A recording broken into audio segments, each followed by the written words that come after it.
GHQ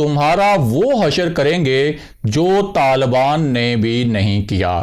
مولانا فضل الرحمان نے یہ بھی کہا کہ اگر اسٹیبلشمنٹ یعنی فوج عمران خان کی حمایت سے پیچھے نہ ہٹی تو پھر فساد ہوگا۔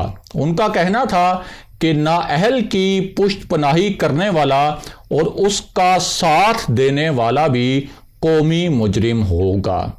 اب جرنیلوں کو لٹکانے، گردنیں اڑانے اور ہاتھ کاٹنے کا جو بیان ہے، یہ بیان مفتی کفایت اللہ نے دیا ہے، اور اب تک مولانا فضل الرحمان یا JUI کی جانب سے اس پر کوئی وضاحت یا معذرت نہیں آئی، اور نہ ہی ان بیانات پر مفتی کفایت اللہ سے کوئی جواب طلبی کی گئی ہے۔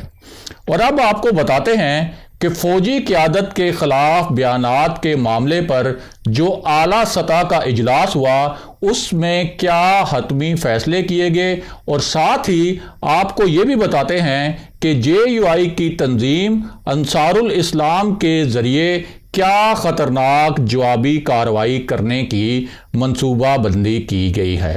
انصار الاسلام JUI کی ایک ایسی تربیت یافتہ تنظیم ہے جسے پرتشدد صورتحال کے لیے ٹرین کیا گیا ہے۔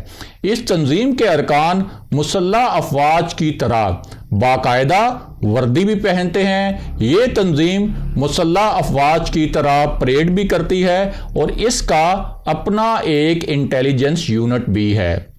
یہ تنظیم مولانا فضل الرحمان کو سلامی بھی دیتی ہے۔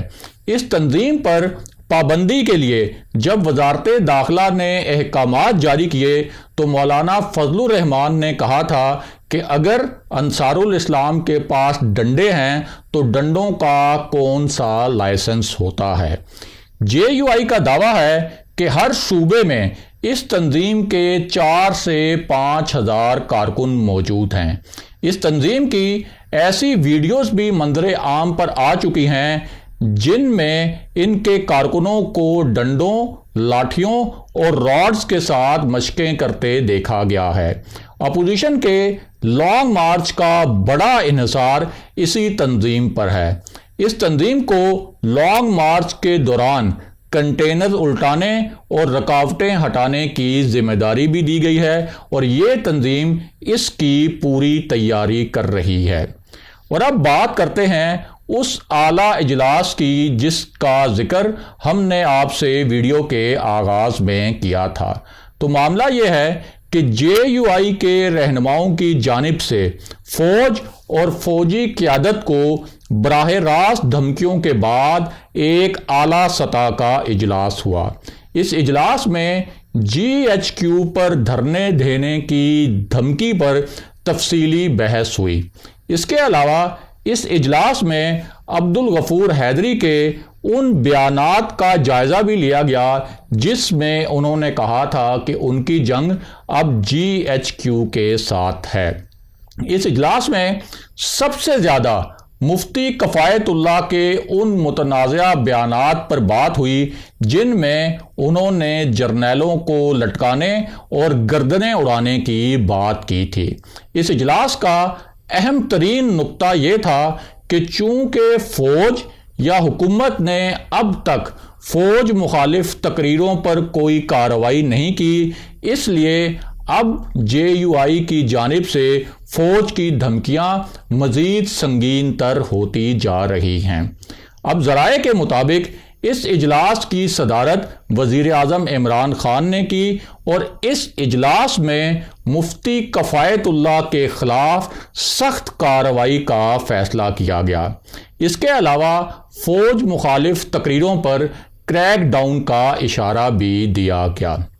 ذرائع کے مطابق اس پوری صورتحال میں JUI نے فیصلہ کیا ہے کہ اگر مولانا فضل الرحمان یا JUI کے کسی مرکزی لیڈر کے خلاف کارروائی ہوتی ہے تو پھر انصار الاسلام کے ذریعے پشاور اور کوئٹہ میں کور کمانڈرز کے گھروں کے باہر احتجاج کیا جائے گا۔ JUI کے ذرائع نے یہ خدشہ بھی ظاہر کیا ہے کہ مولانا فضل الرحمان کے خلاف اچانک چھاپا مار کر کارروائی بھی ہو سکتی ہے، اس لیے اب ان کی حفاظت کے لیے انصار الاسلام کے کارکنوں کی تعداد بڑھا دی گئی ہے۔ اگلے پروگرام تک کے لیے خدا حافظ۔